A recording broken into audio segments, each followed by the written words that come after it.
오늘 주시는 하나님의 말씀은 시편 128편 1절에서 6절 말씀입니다. 구약 899면에 기록되어 있습니다. 시편 128편 1절에서 6절까지의 말씀을 한 절씩 교독하겠습니다. 여호와를 경외하며 그의 길을 걷는 자마다 복이 있도다.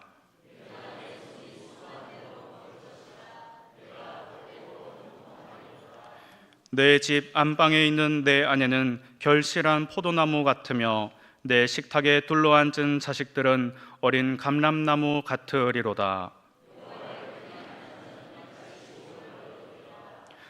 여호와께서 시온에서 내게 복을 주실지어다. 너는 평생에 예루살렘의 번영을 보며 내 자식의 자식을 볼지어다. 이스라엘에게 평강이 있을지로다. 아멘. 우리 좌우에 계신 분들에게 인사하겠습니다. 사랑합니다. 축복합니다.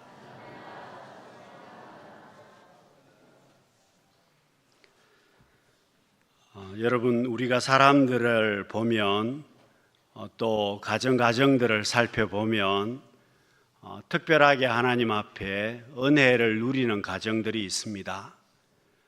여러분, 별반 차이가 없는 것 같은데, 나와 별 차이가 없지만 그 가정이 하나님 앞에 은혜를 누리는 가정들이 많이 있습니다. 여러분, 차이가 뭐겠습니까? 성경에서 우리가 답을 알 수 있는 것은 하나님께서 그 가문에 믿음의 유산을 주셨기 때문에 그렇습니다. 그래서 성경은 그렇게 말합니다. 자신이 짓지 않은 집에서 살게 될 것이다. 자기가 키우지 않은 포도 열매를 먹게 될 것이다. 이유가 뭡니까? 나의 조상이, 나의 아버지, 할아버지가 하나님 앞에 복된 믿음의 유산을 남겨두었다는 겁니다. 그래서 지금 나의 삶이 특별한 건 없는데 하나님께서 은혜를 주신다는 겁니다. 여러분, 우리 가문이 하나님 앞에 복 있는 가문이 되려면 무엇보다도 여러분, 우리 가문이 하나님을 경외하는 가문이 되어야만 합니다. 오늘 본문 1절과 4절 말씀을 보시면은요, 여호와를 경외하며 그의 길을 걷는 자마다 복이 있도다. 여호와를 경외하는 자는 이같이 복을 얻으리로다. 여러분, 호세아 선지자가 이스라엘 백성들을 보면서 한탄한 것이 있습니다. 여러분, 호세아가 왜 한탄했겠습니까? 내 백성 이스라엘이 하나님을 경외하는 데 지식이 없다는 겁니다. 이스라엘 백성들이 하나님을 경외하는 데 지식이 없어서 결국은 망한다고 한탄을 했습니다. 여러분, 무슨 이야기입니까? 하나님을 잘 경외하지 못해서, 하나님을 잘 예배하지 못해서 내 백성이 망한다는 겁니다. 여러분, 우리가 살아가면서 무언가 사업을 하려면 몇 가지가 필요합니다. 여러분, 자본이 필요하고 그리고 노동력도 필요합니다. 그런데 꼭 필요한 것이 지식입니다. 그 사업을 잘 운영할 수 있는 지식이 필요하지 않습니까? 여러분, 그런 것처럼 우리가 하나님 앞에 복 있는 가문이 되려면 하나님을 경외하는 가문이 되어야 한다는 겁니다. 여러분, 사람을 하나님께서 창조하셨습니다. 사람을 창조하시고 또 사람에게 필요한 모든 것들을 하나님께서 만들어 주셨는데, 성경을 보시면은요, 사람에게 언제 복이 있다고 말씀하셨느냐 하면 창세기 2장 3절에 보시면은요, 하나님이 일곱째 날을 복주사, 복되게 하사 거룩하게 하셨으니. 여러분, 좀 의문점이 생기는 것 있지 않습니까? 첫째 날부터 여섯째 날까지 우리가 열심히 일하면 내가 복이 있다. 첫째 날부터 여섯째 날까지 열심히 수고하면 열매도 많이 얻고 내가 잘 살 수 있다, 이렇게 생각하게 되는데 성경은 오히려 일곱째 날을 하나님이 복 주셨다, 그렇게 말씀합니다. 여러분, 이유가 일곱째 날에 하나님을 예배하라고 말씀하셨습니다. 하나님을 예배하는 날에 하나님께서 복을 주시겠다는 것이었습니다. 그렇습니다. 여러분, 우리의 가문이 하나님 앞에 절대적으로 지켜야 되는 것은 하나님을 경외하는 가문이 되어야 한다는 겁니다. 하나님을 예배하는 가문이 되어야 한다는 겁니다. 여러분, 현대를 살아가면서 사람들은 많은 것을 상대화시켰습니다. 여러분, 요즘 현대인들은 절대적인 것을 좋아하지 않습니다. 여러분, 내가 절대적으로 잘 지키려고 하지 않습니다. 그래서 여러분, 예배가 내가 하나님 앞에 절대적으로 지켜야 되는 것이 예배입니다. 그런데 사람들은 그 예배마저도 상대적인 것으로 생각하시는 분들이 많아졌습니다. 여러분, 예배하는데 목숨을 걸지 않습니다. 예배를 절대적으로 생각하지 않는다는 겁니다. 여러분, 하나님을 경외하는 것을 절대적으로 생각하지 않으면 우리는 하나님 앞에 복 있는 삶을 살 수 없습니다. 여러분, 많은 사람들이 상대적으로 생각을 합니다. 여러분, 상대적이란 말은 내가 편리한 대로 예배를 드리고 내가 편리한 대로 적당하게 말씀을 읽고 내가 편리한 대로 기도하고 내가 편리한 대로 신앙생활을 한다는 겁니다.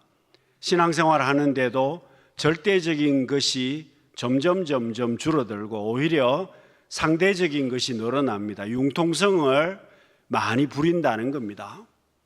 그런데 여러분, 신앙은, 하나님의 말씀은, 예배는 상대적인 것이 아닙니다. 절대적인 것입니다. 융통성이 없어야 됩니다. 여러분, 사울을 생각해 보시면요, 사울은 젊었을 때 왕이 되기 전에는 융통성이 없는 사람이었습니다. 그의 행동이 그랬습니다. 아버지가 집에서 암나귀를 잃어버렸습니다. 아들에게 나귀를 좀 찾아오라고 사울에게 이야기를 했습니다. 여러분, 사울이 어떻게 했을까요? 나귀를 찾으러 다녔습니다. 그런데 여러분, 우리 같으면 아침에 나가가지고 저녁까지 찾다가 나귀 못 찾으면 여러분, 어디로 와야 됩니까? 집에 오면 되지 않습니까? 근데 여러분, 사울은 며칠 동안 나귀를 찾았습니다. 에브라임 땅까지 가서 잃어버린 나귀를 찾으려고 했습니다. 여러분, 사울의 집이 가난한 집이 아닙니다. 부잣집이었습니다. 나귀가 한 마리만 있는 것이 아니고 나귀가 많았습니다. 그러니 여러분, 어떻습니까? 한 마리 없어져도 아무 지장이 없었습니다. 그러면 못 찾았다 그러고 집에 오면 될 것 같은데 사울은요, 자기 부모의 말에 순종하면서 굉장히 융통성이 없는 사람이었습니다. 그런데 놀라운 것은요, 왕이 된 다음부터 융통성이 엄청 늘어났습니다. 여러분, 하나님께서 아말렉을 진멸하라고 말씀하셨는데 사울이 어떻게 합니까? 아말렉을 진멸하지 않습니다. 필요한 것들 다 가지고 돌아왔습니다. 백성들의 말을 잘 받아들여 가지고 좋은 것들은 다 가지고 왔습니다. 엄청난 융통성을 발휘합니다. 여러분, 나중에는요, 블레셋과 전쟁하기 전에 사무엘이 늦게 도착했습니다. 그런데 사울이 어떻게 합니까? 자기가 융통성을 발휘해서 자기가 하나님 앞에 제사를 드렸습니다.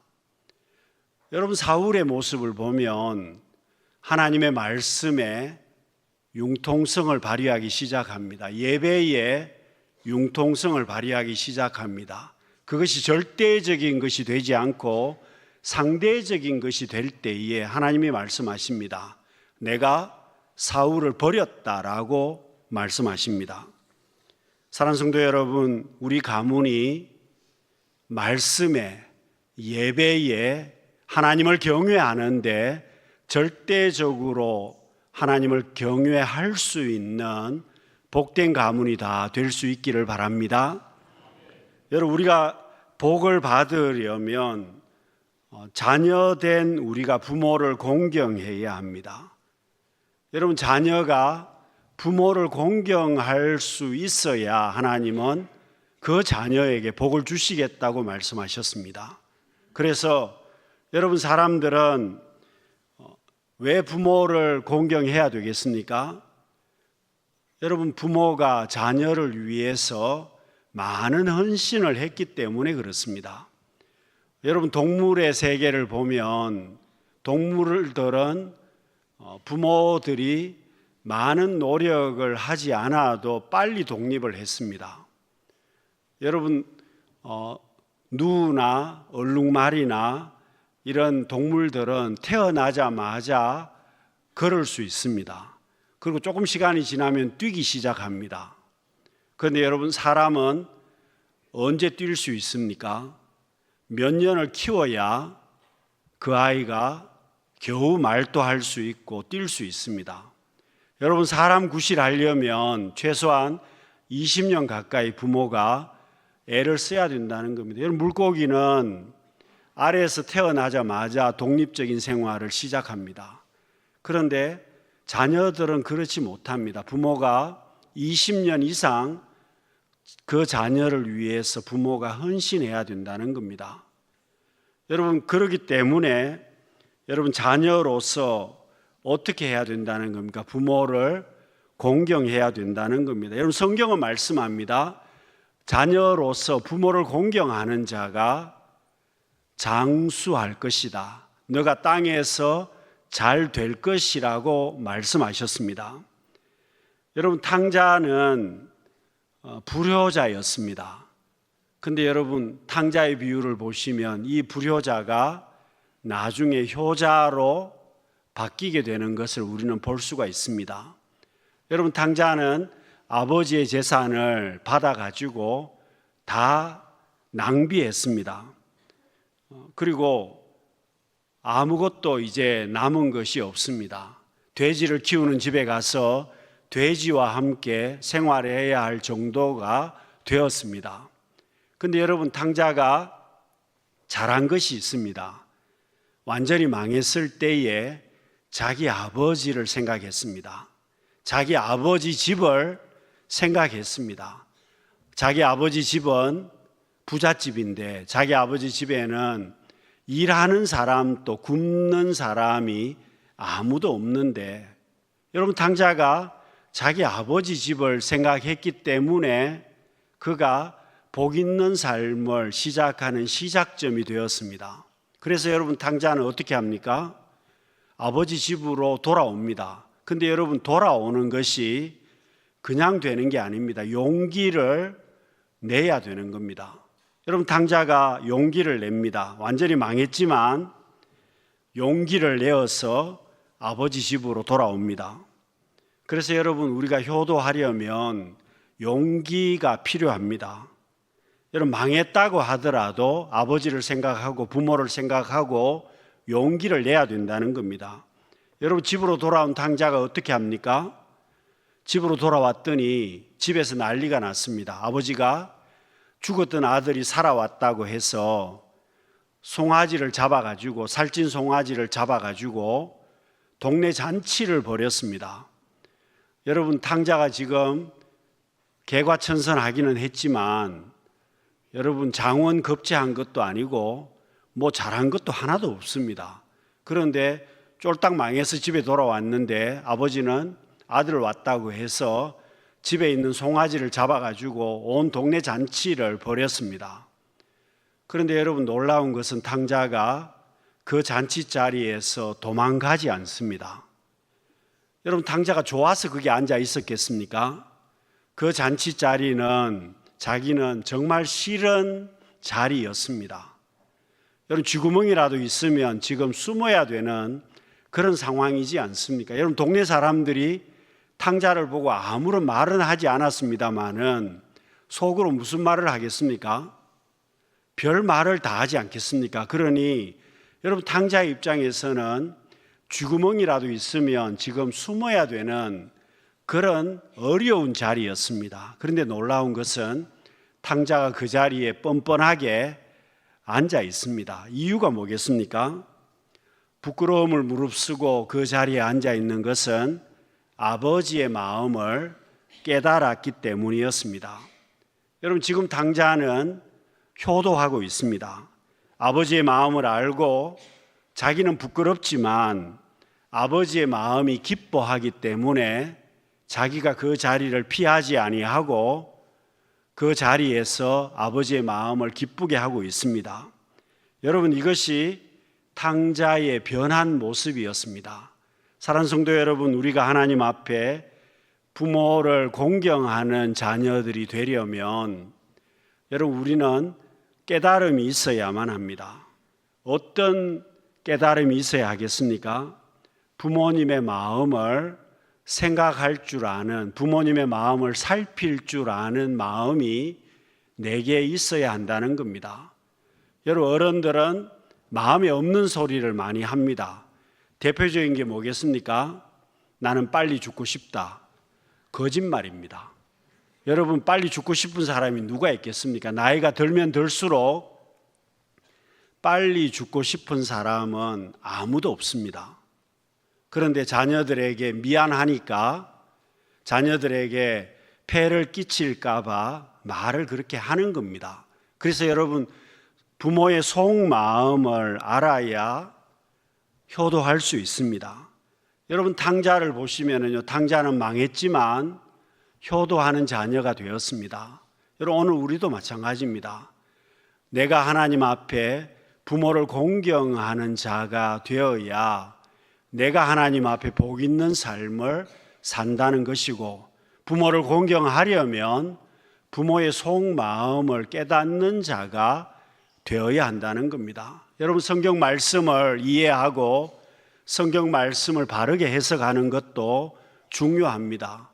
여러분 우리가 생활 속에서 부모의 마음을 깨닫고 부모의 속마음을 아는 자가 효도할 수 있을 것입니다. 여러분 저를 포함해서 부모의 마음을 이해하고 효도하는 우리 모든 성도님들이 되시기를 바랍니다. 여러분 우리 가문이 복을 받으려면 우리의 자녀들을 말씀으로 양육할 수 있어야 합니다. 3절 하반절에 보시면은요, 내 식탁에 둘러앉은 자식들은 어린 감람나무 같으리로다. 여러분 자녀들이 서로 헤어지지 아니하고 식탁에 둘러앉았다는 것은 화목과 번영을 이야기하고 있습니다.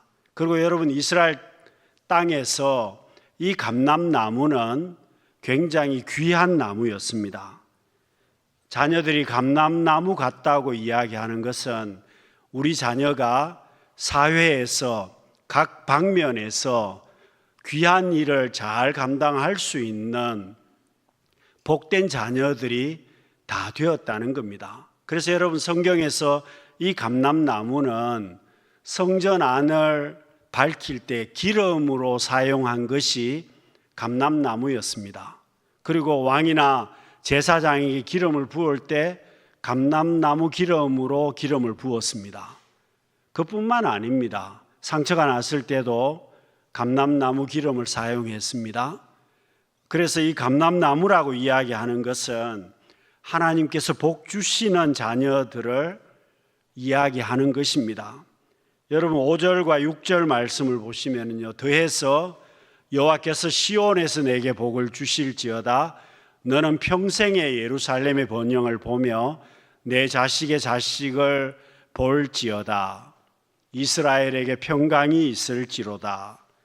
여러분 자녀들에게 주시는 복은 시온의 축복이라는 겁니다. 이것은 특별하게 하나님의 섭리 가운데서 하나님이 주시는 특별한 복을 이야기합니다. 여러분 이렇게 자녀들이 하나님 앞에 복을 받기 위해서는 우리의 자녀들이 예배자로 서야 한다는 겁니다. 하나님을 경외하는 자녀들로 서 있어야 한다는 겁니다. 여러분, 제가 어렸을 때 선물을 받으면 어떤 선물이 제일 좋았겠습니까? 종합 선물 세트라는 선물이 있었습니다. 아마 50대, 60대 되시는 분들은 쉽게 경험이 있을 텐데요. 여러분, 아이들이 제일 좋아하는 선물은 종합 선물 세트였습니다. 그걸 왜 좋아했겠습니까? 그 선물 상자를 받으면 그 속에 모든 종류의 과자와 아이들이 좋아하는 것들이 다 들어가 있었습니다. 여러분, 우리가 신앙생활 하면서 하나님께서 우리에게 주시는 종합 선물 세트가 있습니다. 그게 뭐겠습니까? 예배입니다. 예배가 하나님 앞에 온전하게 되면 하나님은 우리에게 종합 선물 세트 같은 복을 주십니다. 그래서 여러분, 자녀가 끝까지 붙들고 있어야 되는 게 뭐겠습니까? 예배입니다. 하나님을 경외하는 자녀가 되면 나머지는 종합 선물 세트 속에 다 들어가는 것입니다. 여러분, 엘리의 자녀들이 왜 복을 받지 못했습니까? 엘리가 대제사장 아닙니까? 그리고 자녀들은 제사장이었습니다. 그런데 하나님을 예배하지 않습니다. 하나님의 말씀을 듣지 않습니다. 여러분, 말씀에 순종하지도 않았기 때문에 결국은 엘리의 가문은 망하게 되었습니다. 그래서 여러분, 부모된 우리가 꼭 해야 되는 게 뭐냐? 우리 자녀들이 예배자로 서는 것입니다. 예배만 되면 나머지는 다 따라온다는 겁니다. 그런데 여러분, 우리가 부모된 자로서 참 자녀를 양육하는 것이 제일 어렵습니다. 여러분, 사업을 열심히 하면 그래도 열매가 있습니다. 여러분, 몸이 좀 아프면 건강 관리를 열심히 하면 좀 건강해질 수도 있습니다. 그런데 여러분, 이 자녀 문제만큼은 부모가 아무리 애를 써도 사실은 쉽지 않습니다. 그래서 여러분, 우리가 할 수 있는 한 가지 방법이 남아 있습니다. 무슨 방법이겠습니까? 자녀를 죽이는 것이 아니고 내가 하나님 앞에 기도하는 것입니다. 여러분, 부모가 기도를 끝까지 하고 있으면, 시간이 걸려도 끝까지 기도의 자리를 지키면 그것으로 인해서 자녀가 살아난다는 겁니다. 사랑하는 성도 여러분, 우리의 자녀들이 시편 128편에 나오는 감람나무 같은 복된 자녀로 우리의 자녀들을 양육할 수 있는 우리 모든 부모된 자들이 될 수 있기를 바랍니다. 여러분, 결론적으로 2절 말씀에 보시면은요, 내가 내 손이 수고한 대로 먹을 것이라 내가 복되고 형통하리로다. 여러분, 하나님께서는 하나님을 경외하는 가문이 복을 받는다고 말씀하십니다. 그런데 여러분, 우리는 어떻습니까? 잃어버린 다음에야 깨닫는 사람들이 많다는 겁니다. 여러분, 사람들이 어리석은 것은 잃어버리고 난 다음에야 후회하는 사람들이 많다는 겁니다. 여러분, 남편이 있을 때, 아내가 있을 때는 불평했는데 없으면 그때 가서야 깨닫는다는 겁니다. 자녀가 있을 때는 힘들었는데 떠나고 나면 함께 있을 때가 좋았다고 생각합니다. 여러분, 부모는 말할 필요도 없습니다. 부모가 있을 때에는 자녀들이 부모가 귀한 줄을 잘 알지 못합니다. 그런데 부모가 떠나고 나면 그때 가서야 후회하는 자녀들이 참 많습니다. 사랑하는 성도 여러분, 그래서 깨달음이 중요합니다. 현재가 그래서 중요합니다. 왜냐하면 내가 자녀도 되고 내가 남편도 되고 아내도 되고 내가 부모도 되기 때문에 그렇습니다. 여러분, 내가 자녀가 되었을 때는 효도해야 됩니다. 내가 부모가 되었을 때에는 자녀들을 예배자로 잘 양육해야 합니다. 여러분, 남편이나 아내도 마찬가지입니다. 그런데 여러분, 사람들은 저 사람은 똑똑한 바보다라고 이야기하는 사람들이 있습니다. 여러분, 내가 똑똑한데 바보처럼 살 수 있다는 겁니다. 여러분, 왜 그렇습니까? 자기를 알지 못하면, 내가 지금 깨닫지 못하면 나는 똑똑한 것처럼 보이지만 결국은 바보라는 겁니다. 사랑하는 성도 여러분, 사람들은 감정을 다 가지고 있습니다. 여러분, 감정을 가지고 있기 때문에 이 감정이라고 하는 것이 똑같은 것을 계속 반복하면 무디어진다는 겁니다.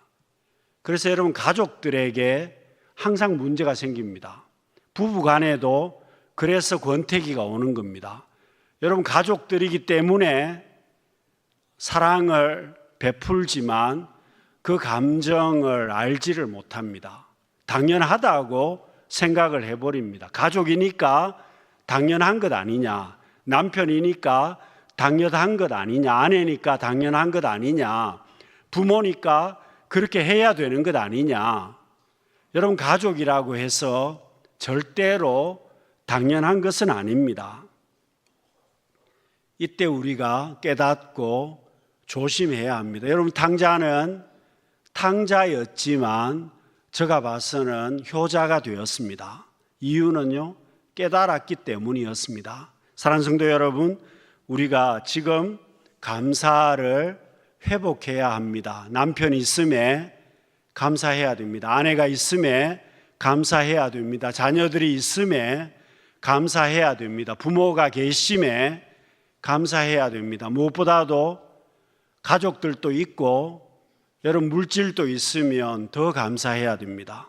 거기에다가 하나님이 건강까지 주셨다면 우리는 정말 하나님 앞에 감사해야 됩니다. 사랑하는 성도 여러분, 우리 가정이 내가 깨닫고 내가 하나님 앞에 나 자신이 문제라는 것을 깨닫고 하나님 앞에 우리 가문을 하나님을 잘 경외하는 가문으로 내가 복된 남편이나 아내가 되고 복된 부모가 되고 복된 자녀가 되는 우리 모든 성도님들이 되시기를 바랍니다.